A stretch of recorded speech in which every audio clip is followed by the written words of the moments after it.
And Q Simon. I'm C90 and you're watching the Liverpool sound. And one more, a bit louder. I'm C90 and you're watching the Liverpool sound. One more, just a touch slower.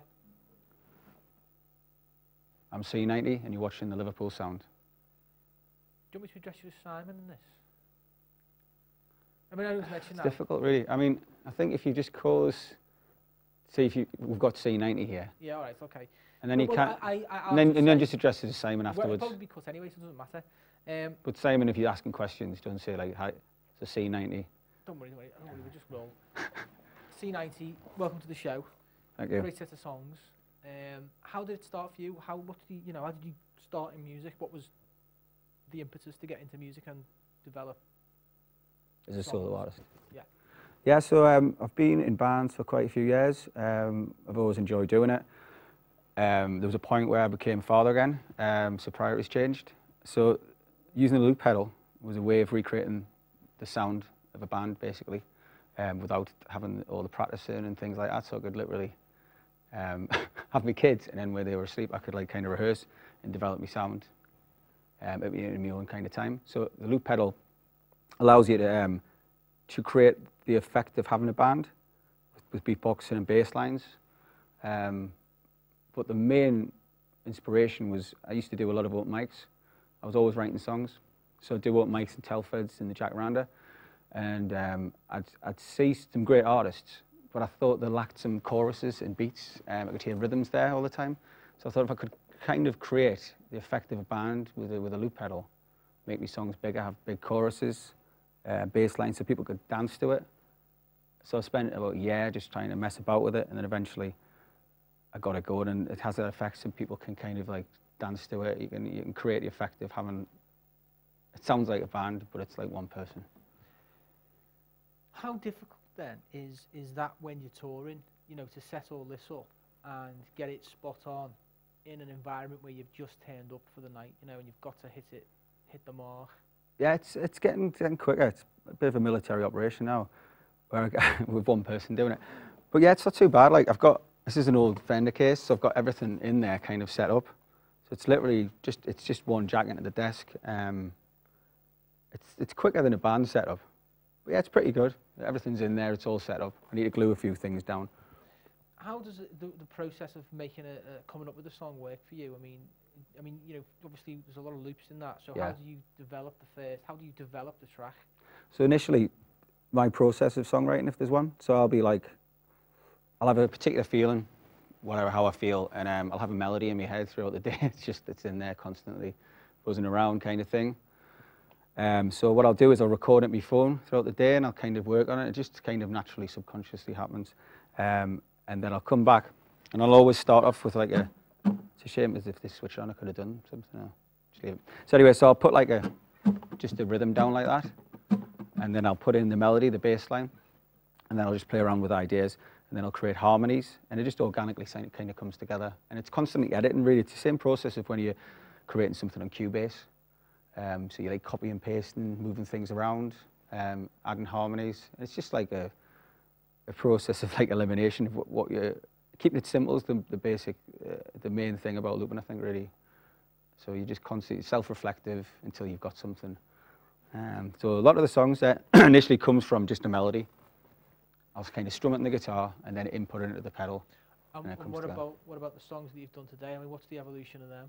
So the evolution of them, so I've done The Waiting Room. The Waiting Room.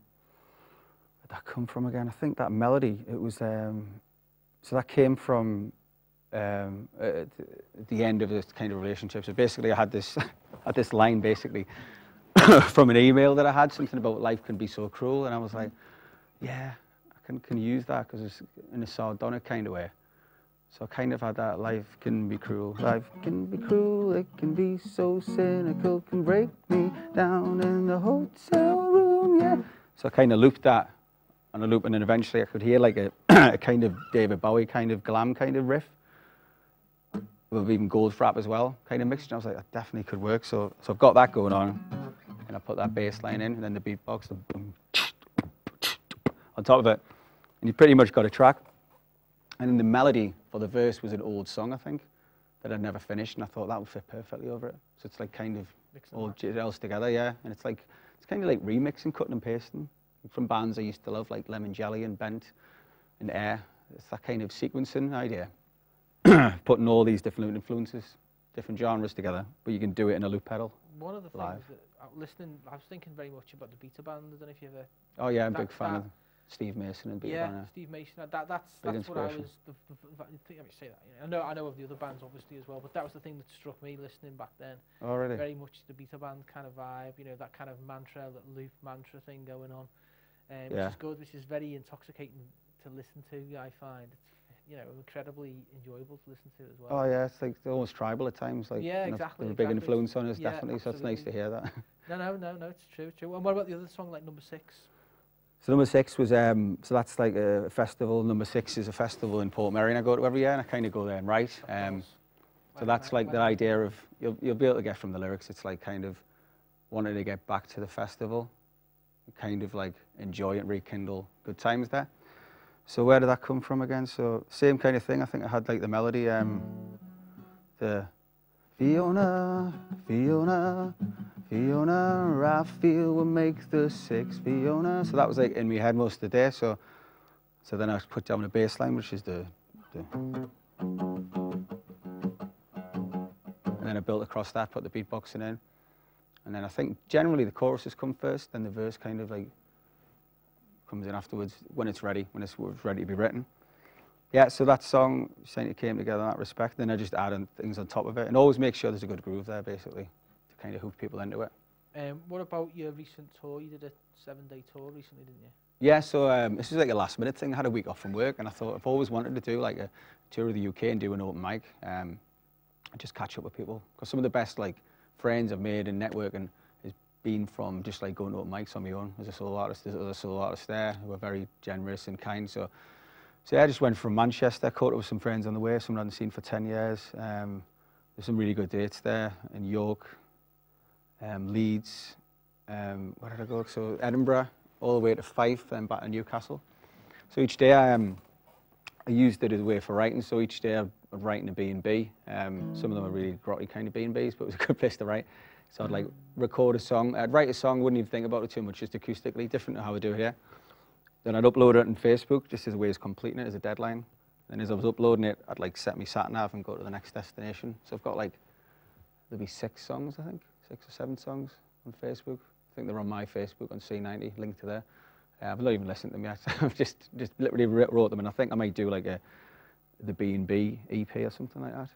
Good title. Are you looking to get on the road again for the little more B&B sessions? I think so, yeah, definitely. I would do it. I'd recommend it to any musician, any solo artist, just to do that. Just to go to a different area, play an open mic, meet other people, and just write on the road. It's just a great thing to do. It's you come back like, if you're playing for 7 nights constantly, you up your game basically. You're so much better by the time you come back. Even just like introducing yourself to songs and just the whole process of networking or like making friends and talking about your art. I think it's a really good process of being on your own. Yeah, it's definitely. Simon, thanks very much. Thanks. Great. Top notch. Oh, I forgot about the Jacaranda EP. Can I put that in? Are we still rolling? Is we still rolling, Will? Yeah. Okay. Okay, yeah, just go on.